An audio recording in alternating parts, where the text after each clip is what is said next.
Olá, turma de primeiro ano, tudo bem? Bom dia, boa tarde, boa noite. Espero que todos estejam muito bem. Estou aqui de volta para mais uma videoaula para complementar o conteúdo de hidrografia para vocês. Tá? Não vai ser tão longo assim, vamos tentar sintetizar aqui o máximo que puder, até porque são tópicos um pouco mais curtos que faltaram aqui para esse assunto, tá? Sendo que o maior vai ser as águas subterrâneas, tá? É justamente por onde vamos começar aqui. Bem, eu vou naturalmente aqui ampliar os slides, né? Vou ficar em segundo plano aqui, vocês só vão me ouvir e vão analisando aí e estudando pelas imagens, tá? Pelos slides aí. Muito bem, as águas subterrâneas, elas fornecem aí 80% da água utilizada na pecuária e em residências, tá? Além de responder por 40% do abastecimento público de água. Então aí já dá para vocês terem uma noção clara da importância desse recurso aí para a população mundial, certo? Bom, explicando aqui o que é o lençol freático, né? Que é o que compõe basicamente o reservatório de água subterrânea. Como eu mostrei para vocês na outra aula, tá? A água subterrânea faz parte do ciclo da água.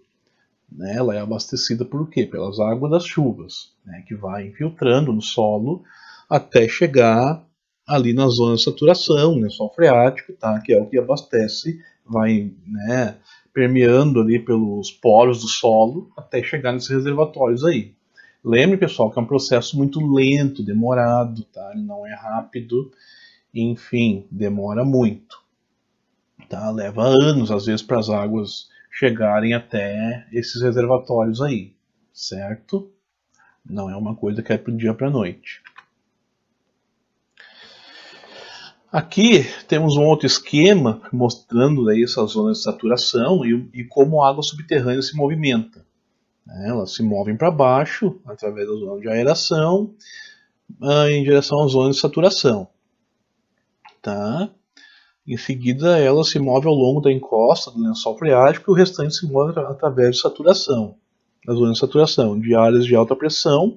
O que é alta pressão aí no caso? Né? Causada pelo solo que está acima, a camada de solo, de relevo, enfim, que está acima dessa água. Né? Então, por isso que ela tem muita pressão. E a área de baixa pressão é onde está ali o canal, né, fluvial do rio, enfim, do leito do rio, que é abastecido por essa água subterrânea. Tá?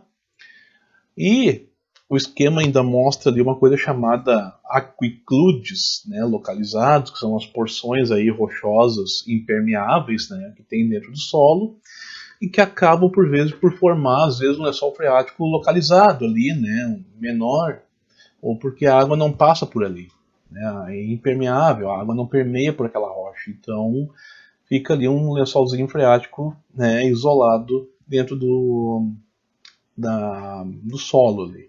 Tá? Bom, aqui os cones de depressão. Por que eles acontecem? Né? Vejam ali que temos 3 poços, né? 2 deles secos e um ainda mais profundo no meio ali que tem água ainda. E em volta dele tem um cone de depressão sem água. Por quê? Porque foi retirado com certeza muito mais água desse lençol freático aí do que a capacidade deles de se reabastecer.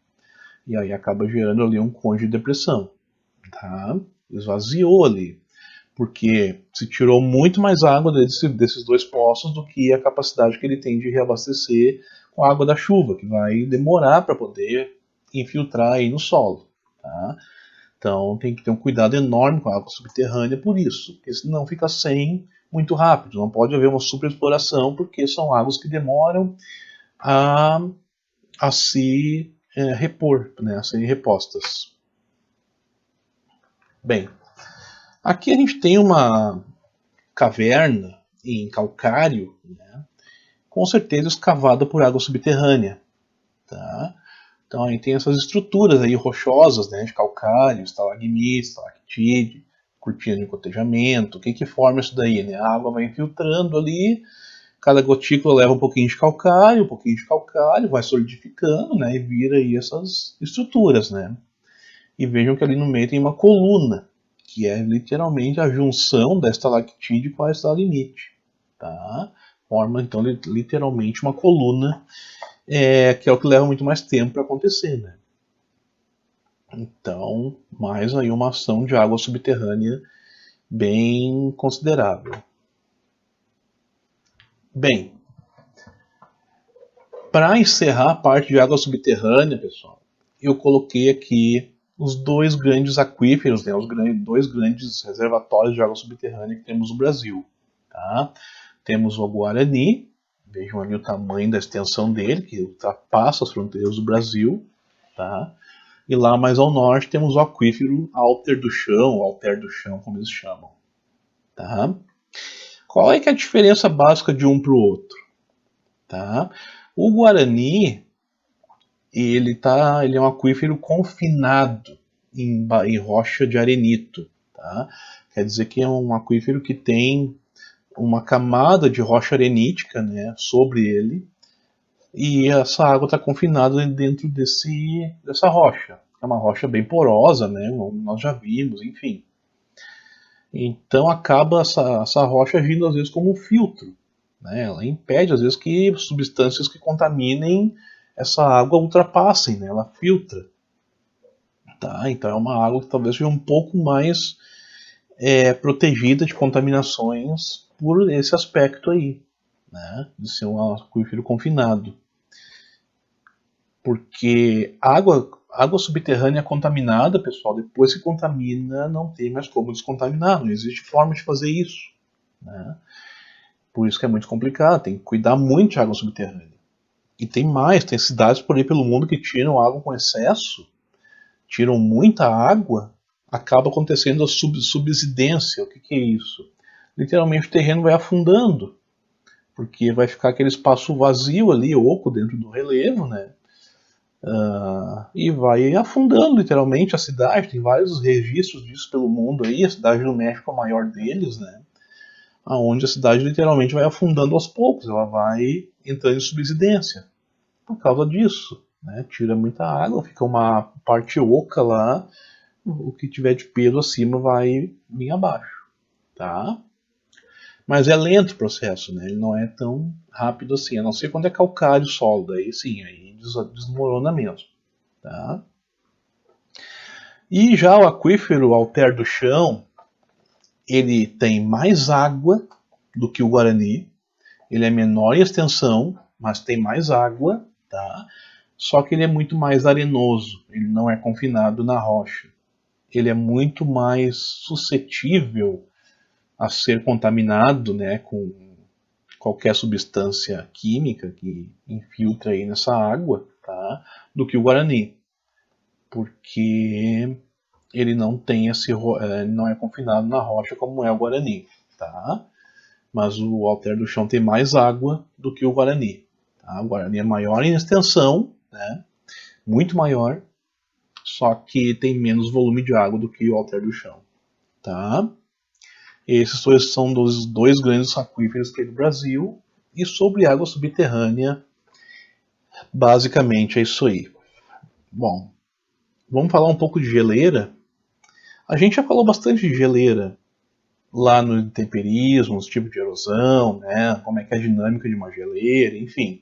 Aqui, basicamente, eu vou dizer o que a você sobre geleira, os tipos que existem, tá? E reforçar que as geleiras, tanto quanto a água subterrânea, também faz parte do ciclo hidrológico, do ciclo da água, porque parte da água que chove aí, ela é retida por geleira, congela, ou então vai derreter. Né? Vai derreter, vai escorrer, vai infiltrar uma parte dela para a água subterrânea, vai escorrer para dentro de um lago, de um rio, do mar, enfim. Tá? Elas estão dentro do ciclo da água, isso não dá para ser esquecido. Então aí temos geleiras de vale, tá? Que eu já mostrei para vocês muito lá no conteúdo de tipo de erosão. Vale, né, escavados em forma de U, enfim, vocês devem lembrar disso. em áreas montanhosas, tá?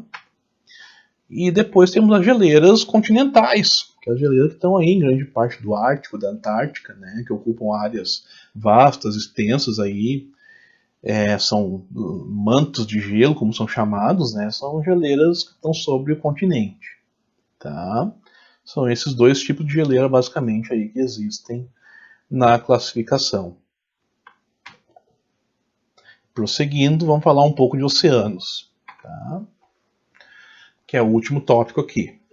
Vejam como, né, encurtou o conteúdo aí para essa segunda parte. Bem, aqui está uma imagem, né, uma ilustração das correntes oceânicas, tá? De todos os oceanos. Em vermelho as correntes de água quente, em azul as correntes de água fria. Essa imagem vai reaparecer lá no próximo conteúdo nosso, que é de clima, tá, pessoal? Que é um grande conteúdo que vem aí, que é o próximo, né, climatologia, certo? E isso aqui, né, essa dinâmica dos oceanos, essas correntes frias e quentes, tem uma importância vital na regulagem do clima mundial, tá? Elas contribuem muito, né? Não é 100%, mas tem uma contribuição enorme. Bom, e ali estão nomeadas cada corrente, enfim, né? Depois quem quiser pode dar um pause nessa parte aí e visualizar com mais detalhe cada corrente marítima aí, tá bom? Bem, aqui vamos falar um pouquinho de maré. Vocês sabem, né, que tem maré alta, maré baixa, tá? E elas ocorrem aí principalmente por causa da atração gravitacional da Lua e do Sol, tá? E vão provocando então as marés altas e baixas. Então ali temos os dois grandes tipos de marés, né? A de sigísia, que é quando a Lua está em fase nova, Lua cheia, tá?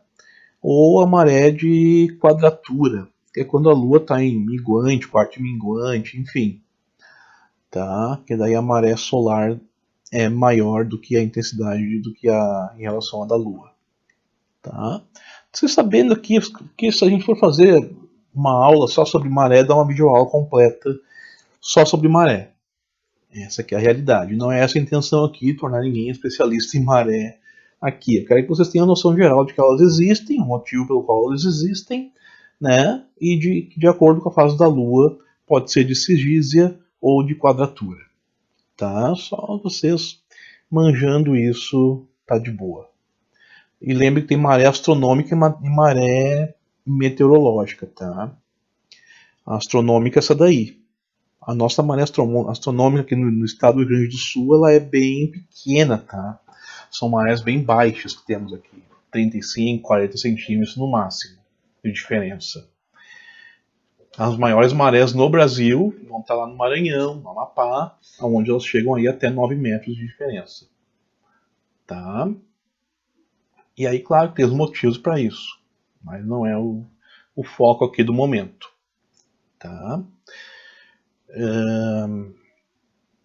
Enfim, é um regime bem importante, né? Muitos lugares sobrevivem economicamente de maré alta e baixa, e por aí vai. Para encerrar, pessoal, sobre oceanos, nós temos aí a dinâmica das ondas dos mares, tá? Que eu coloquei aqui. Bom, o que forma a onda, na verdade? São a força dos ventos, tá? Basicamente é a força dos ventos que forma as ondas. Então ali tem um comprimento de onda, que é a distância entre uma e outra, a crista de uma e de outra, tá? A base da onda, calha, crista, a altura da onda, né? Como ela é calculada, né? Qual é a referência. E à medida que elas vão chegando ao litoral, elas se aproximam, né? O comprimento de onda reduz e vão para a zona de arrebentação e acabam por se quebrar, tá? Lá na área de costa, zona costeira, né? Então, basicamente essa aí é a dinâmica, né, com que ocorrem as ondas marítimas aí, certo?